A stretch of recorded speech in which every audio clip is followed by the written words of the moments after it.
दोस्तों, ट्विटर पे ट्रेंड हो रहा है डिक्टेटरशिप डिक्टेटरशिप तानाशाही। देश के अंदर क्या तानाशाही आ चुकी है? तो पहले मैं आपको बताता हूँ तानाशाही होता क्या है।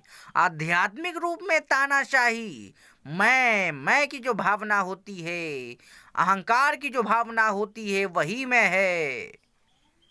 जो हर व्यक्ति के अंदर अहंकार की भावना, उसको दबा दूं, उसको कब्जा कर लूं, उसको कंट्रोल में कर लूं, अपने आप को शक्तिशाली बना लूं, दूसरे का शोषण करूं, वो अहंकार होता है। और वही अहंकार तानाशाही कहलाता है। जब वही अहंकार राजनीतिक रूप में सत्ता के ऊपर बैठ करे व्यक्ति या फिर एक सरकार विपक्ष को दबा दे, विपक्ष को कूड़ेदान में फेंक दे, विपक्ष को जेल में डाल दे, वो तानाशाही होती है।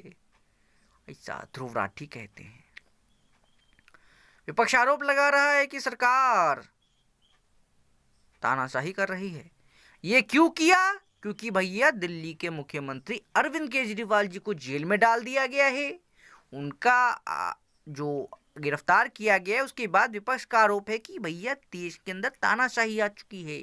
ऐसा विपक्ष का कहना है। वैसे हालांकि पक्ष विपक्ष की बहस होती रहती है, लेकिन यार इस बार तो मुझे भी लग रहा है कि भैया कुछ दाल में गड़बड़ है। भाई सभी विपक्ष के नेताओं पे ही रेड क्यों पड़ रही है? क्या भाजपा के नेता इतने ईमानदार हो गए? 6,000 करोड़ 5,000 करोड़ का चंदा मिला एक पार्टी को, क्यों दिया गया? क्या कारण है? सत्ता पक्ष में जो पार्टी होती है उसको चंदा जरूर मिलता है, लेकिन उस पार्टी जिस पार्टी के नेता को गिरफ्तार किया गया अरविंद केजरीवाल, उस पर जो आरोप लगा था कि भैया उन्होंने चंदा लिया है, चंदा मतलब कि उन्होंने ठेके दिए, ठेके के बदले चंदा लिया और पार्टी के प्रचार के लिए उसका यूज किया। वही बात बीजेपी पे लागू हो सकती है कि नहीं? क्योंकि चंदा तो इनको भी मिला है और उसी कंपनी ने भी चंदा दिया है जिस कंपनी के ऊपर आरोप है कि उसने केजरीवाल को चंदा दिया। तो सीधी सी बात है भाई, तुम करो तो कुछ नहीं, ईमानदार। ईडी सीबीआई के दिमाग में इतनी बात नहीं आती। बेचारे बच्चे हैं 2 साल के। ऐसा विपक्ष कह रहा है, विपक्ष कह रहा है ये सब कि भाई ईडी सीबीआई वाले विपक्ष के पे कार्रवाई करते हैं लेकिन सरकार पे कार्रवाई नहीं करते, इसलिए देश तानाशाही हो रहा है। देश की संस्थाओं के ऊपर सरकारी सरकारी तानाशाही बैठ चुकी है। अब वो कंट्रोल कर कर देश की विपक्ष को खत्म करना चाहती है, ऐसा विपक्ष का आरोप है। लेकिन इससे क्या होगा? इससे देश का नुकसान होगा। देश की जनता का लोकतंत्र से विश्वास उठ जाएगा। ठीक है, ईडी सीबीआई को कुछ कंट्रोल करने के लिए कुछ तो होना चाहिए। भाई ऐसे ही तुम अंधे में थोड़ी किसी को गिरफ्तार कर लोगे और केवल सरकार के विरोधियों को गिरफ्तार करोगे। ऑपोजिशन को आप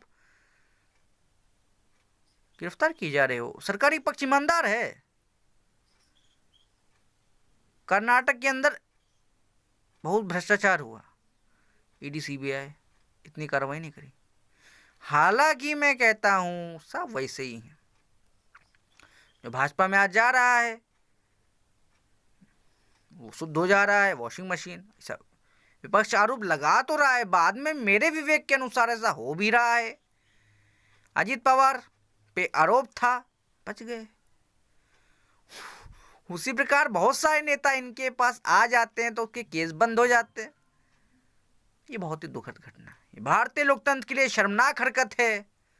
ऐसा बिल्कुल नहीं होना चाहिए ऐसा। लेकिन जनता अगर आवाज उठाए कि भाई ये सब मत करो, दुरुपयोग इन सब संस्थाओं का, इससे जनता को निराशा होगी।